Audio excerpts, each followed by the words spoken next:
My black brothers and sisters out there that are the ones that are posting all this, oh, we just gonna mind our business. And I saw somebody earlier making t-shirts of like a group of like 6 black people, black men and women sitting on a bench texting on phones while the country is burning up behind them.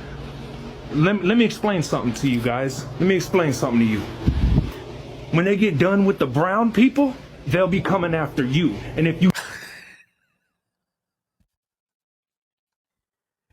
Yeah, we got a show for y'all. Got a damn good show. But before we get to today's video, don't forget we got a new giveaway: Ram Diesel Turbo with the Cummins transmission and $10,000 in cold hard American cash. Get in and win. Just buy anything on my website at officialhorsestwins.com, like my damn good coffee or my Mifflin Blue or merchandise. You get automatically in it to win. He said, so when he get done with the brown people, they coming for us. They coming for the blacks. Yeah, they coming for the Negro. How would they? That don't make. Man, that's crazy. They gonna start deporting American citizens? Yeah, he's making it about race, about skin color. It has nothing to do with that. Yeah, it's all about your legal status in the country. Yeah, but let's listen to what this fool got to say. And all this, oh, we just gonna mind our business. And I saw somebody earlier making t-shirts of like a group of like 6 black people, black men and women sitting on a bench texting on phones while the country is burning up behind them. Let me explain something to you guys. Let me explain something to you. When they get done with the brown people, they'll be coming after you. And if you don't think that's true, you got another thing coming. This is bigger than you. Okay, because let me explain another thing to you. You sit back and watch millions of brown people be kidnapped and removed from this country. When they do come after you, there's going to be nobody left to stand up for you. This is nuts. They're being kidnapped. Low capacity. Well, you know what? I can tell when he looks like a white guy. He wants to be black so bad. He's been infected by the Negro virus. He wants to be black so bad. I can tell by the way he cuts his mustache. Yeah. Tell by the way he acts to it. His dialect. Yeah, you can tell. Yeah. And he sounds like he thinks he's in tune with the black community. Let me tell you something about the black community. They only care about themselves. It's always been that way. Yeah. Yep. And when they're coming after you, how are you going to feel when people are sitting on the sideline like, oh, we just going to mind our business? All this other dumb shit. What doing, man? No, that's not the time for that. Power to the people. Man, see, he wants to be black so bad. That is nuts. You just threw away all your white privilege. Yeah, he's got life in the palm of his hand, and he's throwing it away to be a. Oh man, see what this guy? Power to the people. Yeah, what he fails to understand. Like there's a lot of tribalism within the Latino community. And black. Yeah, but let's stick to the Latinos. He wants us to stick up for the Latinos. Latinos don't even stick up for themselves. The only time they stick up for themselves is here in America. Let me tell you something. Go call somebody from Nicaragua, Mexican. They get pissed. Call a El Salvadorian Nicaraguan. He's going to be pissed. Yeah. There's a lot of tribalism in Central America and Mexico. Yeah. And they don't even get along there. Like they deport from Mexico people that's in that country illegally from all these other Latin countries. Don't forget about the Cubans. Yeah, but here in America, they have a common cause, so now they're all together. Yeah. And you bought into that. Yeah. Why would I fight? Why would I protest for a person that's in my country illegally, using our resources, taking our jobs? I would never protest for that because I have an IQ higher than 6. You're an idiot.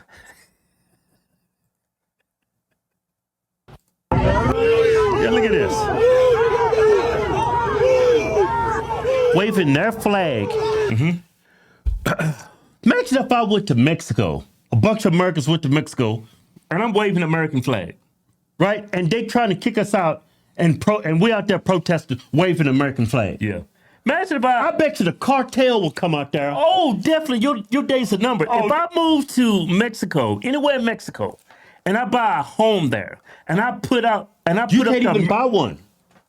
You're not even allowed to buy a home. No. Yeah, even if I say I did do that, right? Yeah. Because in Mexico City, that place is overran by American citizens. Yeah, you got to jump through some hoops, though. Yeah. But let's say I moved there and I put up the American flag. What do you think's going to happen to me?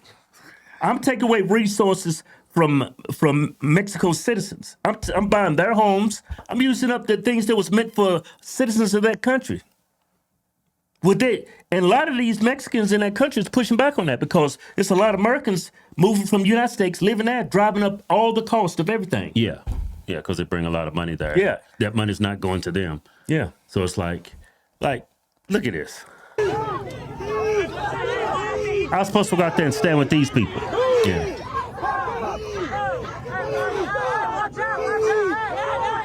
Like, what is this?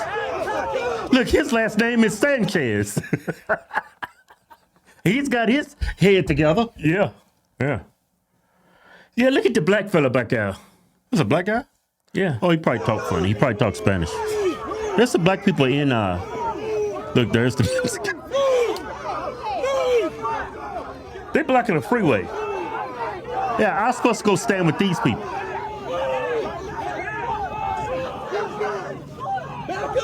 No thanks. Those people are idiots. See, Sanchez here, he's got it together. I'm not standing for somebody that's in my country illegally taking resources from people that live here. I've said this a few times. In California, that state's always been broke. I remember I used to live out there for we out there 15 years. That state's always been broke, on the edge of bankruptcy. I remember rolling blackouts. Mm-hmm. Then they have a $40 billion Medicaid hole because they're providing all these resources to illegals. Mm-hmm. And now they want the federal government to step in and say, here. Yeah. It doesn't make any sense. You know what's crazy? You go to a grocery store, like a Mexican grocery store, a Latino grocery store, everybody in there, they don't speak a word of English. All of them using California assistance, welfare, every last one of them. They're not even citizens of our country. I didn't even know. I remember I lost my job. I got on SNAP benefits. Yeah. Right? We was on for and they gave us this card. It's like this debit card. Mm-hmm. It's got the seal of California on it. Yeah, something on it. I can't remember. And I remember I was ashamed to use that card. Then I went in the grocery store to buy me something to eat because I was hungry. And everybody was pulling the card out. Didn't nobody speak English. Yeah. Nobody. I was like, wow, I know these people are not legal to be here. And then they kicked me off after only 2 weeks because they found out I was a veteran and they told me to go to the Veterans Administration. They can help me. Yeah. And the social worker, she was Latina. She kicked me off. I bet you don't kick off those other Latinos. Of course they don't. I mean, all races participate, engage in tribalism. That's why when you go to prison, whites are with whites, blacks are with blacks, Latinos are with Latinos. And now this white fool that wants to be black wants us to go out there and stand up for people that's breaking our immigration laws. And I'm telling you, these black people, these Latinos, they're not going to hold that same allegiance that you do. And you're white. You should know better. Go live in an all Latino area where all the politicians are Latinos. Who do you think they're going to put first? Yeah. White people came a long way. Yeah. They used to be like that. Now they're more objective than all the other races. Yeah. Yeah, they are. It's like y'all stuck in a time machine. Yeah, y'all need to get with the program. Be objective.